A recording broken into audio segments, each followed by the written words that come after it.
Serious, what dark family secret were you let in on once you were old enough? You/Canoli_Emma responded.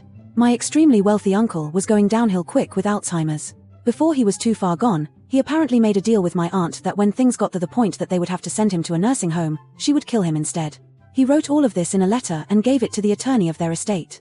When the time came, I don't know why she chose to shoot him in the back of the head instead of something less violent, but she did. It was a pretty big trial with a fair bit of news coverage, and it really blew up when the lawyer testified and brought forward the letter. My aunt served like 2 years I think and was released on parole.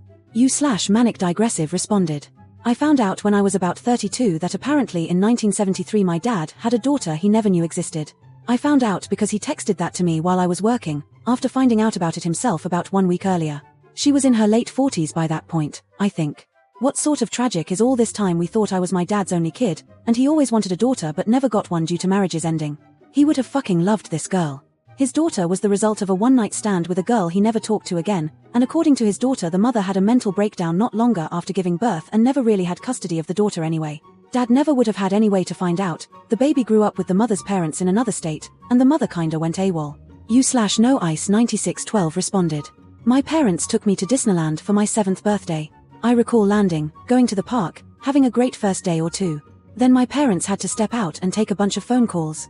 They sounded very stressed. They kept telling me nothing happened and everything was okay. Eventually we flew home, and surprise, took an extra couple days to go to a big water park away from home. I fondly remembered this birthday and eventually forgot about any of the weirdness. Maybe 10 years later my parents finally told me what happened. My uncle, my dad's brother, tried to kill himself on my 7th birthday. He shot himself in the stomach with a rifle. He was poor, addicted to drugs, no work, etc. He felt depressed my dad had the life he always wanted, so tried to kill himself. He ended up living. My parents took me to the water park so that we didn't have to come home to him leaving the hospital. By not telling me, my parents let me keep my birthday as my day, not the day uncle tried to die. Knowing how a 7-year-old's brain works, I probably would have thought, had something to do with it. You/2 Plastic Lobsters responded. My parents had 2 kids before I was born. My mother drowned them in a bathtub during a psychotic episode.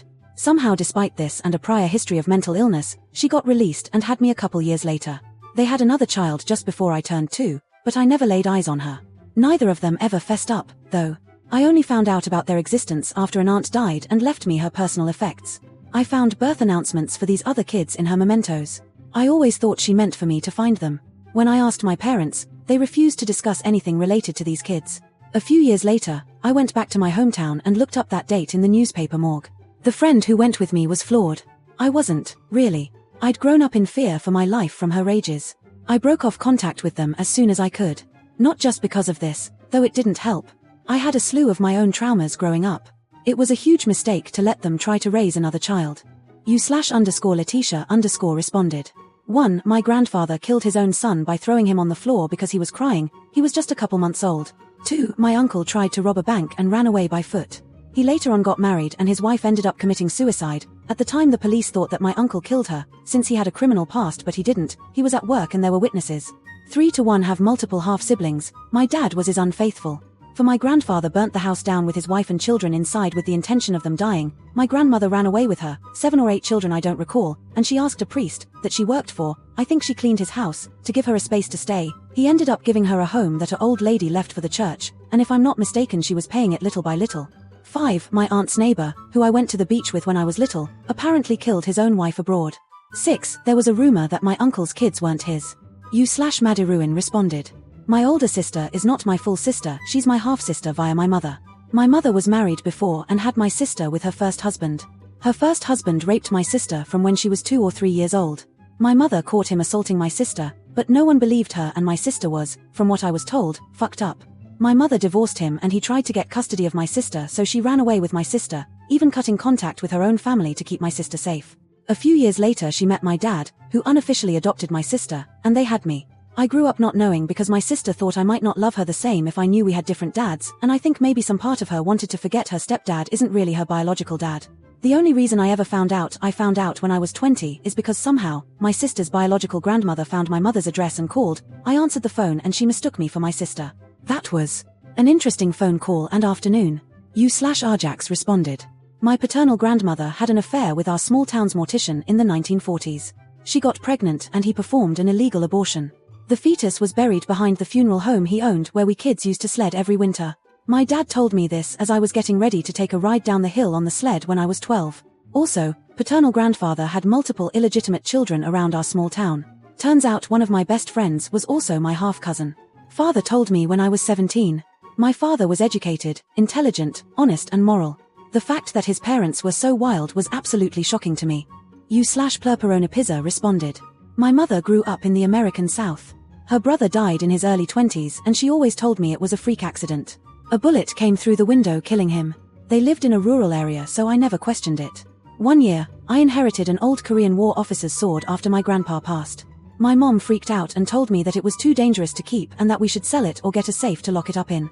I thought it was weird so Elle asked my dad and he got this sad look on his face. Turns out my mom's brother was brutally murdered with a similar sword in the 80s. He had gotten involved with some drug dealers and they thought he had snitched about one of their big deals that got busted. No idea why they decided to use a sword but it was pretty fucked up to hear about. My mom had to ID the body. I found this out when I was 16 but she never directly acknowledged it until years later. My mom said he was just trying to make some extra cash by introducing people who partied to the dealers. I'm about his age now and I can see how he just thought he was making a quick buck. Never thinking something like that would get him killed. U/Jason Voorhees Saunders replied to this comment to say, kind of similar story here. I was always told my bio-grandpa died in the war, never asked more about it. Years later when I was 18 or so he came up in a late-night drunken convo with my older brother. My bro was saying how he'd love to beat the shit out of our grandpa if he had the chance. I was totally confused. Why would he want to beat up the grandpa we never even met who died in the war? Well, turns out the real story is he was a horrible abusive drunk, used to beat our grandma and mom, aunt and uncles. He'd routinely get so plastered that my grandma had to load her young kids in the car to pick him up from the bar at 2 a.m. He was also a womanizer. Apparently he'd been knocking boots with a couple different gals around their small town. When word got out the guys followed him out of the local honky-tonk and beat him to death with a lead pipe, so the story goes. Then they threw his body in his pickup truck, drove it to a nearby hotel and dumped him in a random room. No charges were ever brought, everyone involved stayed quiet, enough, that the law never got involved. Obviously someone blabbed, as we know the story now, but it was essentially chalked up to small-town private justice. Then that same night I learned my sweet Betty White-style grandma had an affair with a lieutenant general when she was in the Air Force afterwards. Definitely a lot to take in while half in the bag in a hotel room at 2 a.m. U/Internet responded. I knew my grandfather was a coal miner, and that he was really involved with the union, but it wasn't till after he died that I found out just how much of a union man he was. If something needed blowing up or someone needed to not be breathing anymore, they called Gramps. After he died, my brother remembers some men coming to visit Gran and giving her a lot of envelopes. She took off for a year-long vacation in Europe after that. Edit. For all the people saying my Gramps was a great man, thank you for the kind thoughts, but seeing something you think is cool on Reddit is not the reality. He wasn't a good husband and he wasn't a great father to 3 of his daughters, although he loved my mama very much, as well as me and my brothers and cousins. Being a violent person for good reasons does not make you a good person. It just makes you a means to an end. U/Deleted responded. I was pretty young when this happened so the details won't be perfect, but the story is otherwise true. I grew up in a coastal town and we had some neighbors whom I really liked. My parents were friends with them, their kids were roughly my age. Wonderful. We played together all the time. One day they very suddenly moved. I was a bit confused as there had been no clue that they were going. I remember some police cars and the moving vans weeks later, but that was it. My mother told me that the kid's grandmother had become very ill, the cops came to tell the family, and they left emergently to care for her and never came back. I was only about 5. Seemed legit. Many years later, as an adult, and long since moved away from that area, my parents and I were reminiscing over our old home. I mentioned that I wondered whatever happened to them. That's when my mom told me the truth. The parents had gone out that night on a date and left the kids with a 14-year-old babysitter. When they returned home they found the sitter murdered. Someone had broken into the home and essayed then killed the sitter. My mom stated the cops think the sitter pretended to be the only one home to protect the kids. When the parents got home they checked the kids were safe and set them back to sleep. The police obviously immediately came. Once the kids were hard asleep the parents picked them up, put blankets over their heads, asked the cops to be silent as they walked them out, and took them out of the house. U/Kaiser93 responded. I don't know about dark but here goes. My great-grandfather murdered the mayor of the village he lived in. Why? Because the mayor was sleeping with his mom while his father worked on the field. I think he was 15 or 16 when he did that. Edit. You're wild here. When I said I don't know about dark, I meant compared to being related to serial killers, drugs, rapes and incest like some of the comments here. That's first. Second, what happened to the mom? Obviously, my great-grandfather was not this heartless so he never told his father. He told my mom, that's my mom's grandfather, sorry I didn't specify, that he confessed to his mom on her deathbed what he did. U/cosmic vibes _ responded. My dad's side of the family has ties with the mafia. Thankfully my mom has long since divorced my dad and they live a decent distance apart. I heard stories of my mom's parents who lived close by at the time circling the block in their truck late at night soon after the divorce to ensure no one was there to hurt us. I was very young at this point, probably like 3 to 4, so I really have no memory of this. I do remember one night our garbage can was burned to the ground, and my mom has since told me about death threats soon after the divorce. My mom a couple years ago watched a documentary on prominent mafia families and noted multiple names that were at her wedding. U/Tress responded. When I turned 21, my grandfather told me a story about his older brother that I had never heard. My great-uncle was a big boozer for most of his life. He passed at 92 and by then had switched from liquor to beer and wine. He also cut down to 1 pack of cigarettes a day instead of 2 after he had half a lung removed. Pap and my uncle grew up on a farm in the 30s and 40s. Mostly the family ran the farm by themselves, but from time to time they would hire drifters on as farmhands. In 1950, my uncle and one of the farmhands were out drinking and they were driving back to the farm in my uncle's convertible. My uncle was the one driving and he misjudged a turn that had a steep bank on the right side. He ran the car up the embankment, which was steep enough to flip it. My uncle was thrown from the car, but the farmhand he was drinking with was only halfway out of the car when it landed. Pap said he was severed clean into 2 pieces. Because the farmhand was just a drifter without any family to make much fuss and because the Korean War had just started, my uncle was able to enlist and avoid any criminal charges. He was in Korea until the end of the war. That was the only time LVE ever heard that story told, and although I would never be someone who has more than a few drinks before getting behind the wheel, it's something that definitely sticks in my mind. And it's a story I'll tell my own kids when they get their license. U/ethereal philosophile responded. I think this counts. My whole family found out at the same time about the dark secret. I was 25. My great-grandparents left their spouses for each other. Great-grandpa was 37 and great-grandma was 19 in Ireland. My GGPA had 7 children. My Jigma had 3. They left their spouses and children in the middle of the night to run away together and move to America. Didn't say a word and never talked to them again. When my grandpa, their only child from their new life, would ask them about their past or family, they got really weird and would refuse to say anything. They took the secret to their graves. My grandpa at age 70 wanted an explanation about his heritage, so he signed up for Ancestry and 23andMe.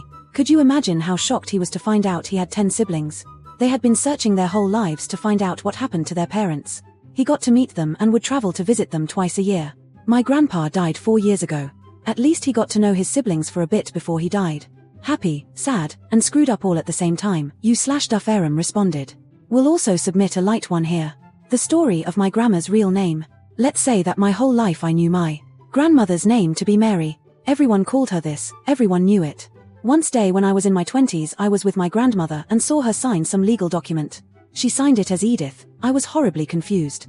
I asked Grandma about it and she said her name was Edith but it was never spoken and to not use it. She is in her 80s at this point. Apparently my great-grandfather had been an Air Force pilot stationed in the UK during WW1.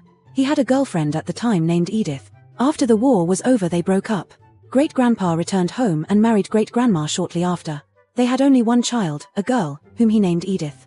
Roughly 18 months later my great-grandmother saw a letter in the mail from an Edith and figured it out. She vowed the child would never be called the damn name ever again. She went by her middle name Mary, though it was never legally changed. My own mother states she did not know her own grandmother's name until she was 22. I have had fun randomly dropping this name bomb on cousins here and there and enjoying the shock and laughter about it. It's a silly secret that nowadays just makes people giggle. U/aging Yupa responded. 1. My paternal great-grandmother was owned by a wealthy cattle ranch around the turn of the last century on the Mexico-Texas border in the 1890s 1900s-ish. She didn't leave the ranch until she was 16 when she got pregnant and ran away because the baby belonged to the owner of the ranch and she thought he'd kill her if he found out. It was strange to learn that the old lady that would hold me and sing to me as a kid spent the first decade and a half of her life as property. I wasn't told any of this until after my grandmother, her daughter, passed away. My great-grandmother was very ashamed of her past and I think by extension so was my grandmother. Looking at old photos of my grandmother and her older brother, the baby she had at 16, he does look strikingly more European than my grandmother, an indigenous Mexican. 2. My maternal grandfather was a pedophile and harmed my mother and her siblings. It was a well-known secret in the family, which is even more disgusting. Growing up I used to spend the night at my dad's parents' house all the time, but I don't have a single memory of spending the night at my mom's parents' house. Never once sat on his lap. Never once did my mom ever allow him to hug us.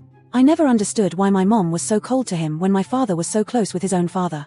I grew up resenting my mom for withholding us from a whole other set of grandparents and wished she would have told us sooner than when she finally did. I would have had more sympathy for her. The Gooch Assassin responded. I always thought my 2 older brothers got addicted to drugs because of their own decisions and the people they hung out with. It turns out that my dad had been feeding them pills since they were about 10 to shut them up. Years I held resentment against them for not being good older brothers like they should have, only to find out that it was my father who I had praised all those years that was truly evil. Edit. Wow, wasn't expecting all of this lol. Just to address some of the comments, my brothers are doing mostly fine now. Both struggled but eventually found sobriety. Luckily enough, family didn't give up on them. We have a pretty good relationship now and none of us hold anything against each other. We realize that none of us are to blame for the sins of our father. Not sure where dad is, no contact for about a decade now. In contrast, mom was and still is an angel. With her showing me who to be and my dad showing me exactly who not to be, I think I turned out pretty okay. A lot of the time the cycle just continues, but my brothers and I managed to break it. I'm sorry to everyone who has gone through something similar. Thank you for sharing your stories as well. Hope everyone finds their peace someday. Love you. Gently beeping heart responded.